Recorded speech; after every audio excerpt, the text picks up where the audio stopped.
से कही नंबर देती 4 घात हूँ 4 और 6 घात 6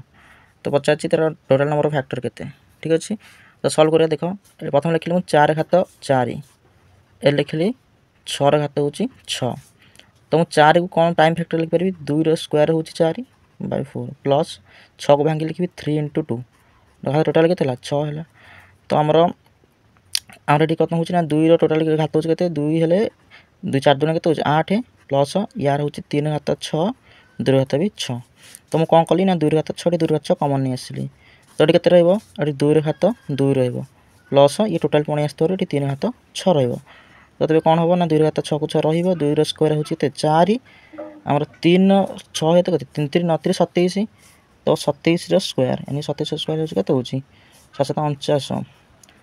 यानी कि 729 ठीक अच्छे तो के हम ना 2 घात 6 इंटू ये टोटाल मिसल के हो ना 9 4 13 यानी कि 733 733 ये भी हो प्राइम फैक्टर यानी कि आमर टोटाल के 1 हम ये गोटे प्राइम फैक्टर जेहतु आर घात के हम 1 हम तो 2 घात 6 यानी कि टोटाल नंबर ऑफ फैक्टर पचास के तो यानी कि हम 7 यानी कि 6 अच्छी गोटे बढ़िया 7 1 अच्छी 2 यानी कि 7 2 14 यानी टोटाल नंबर फैक्टर हम के 14 ठीक अच्छे।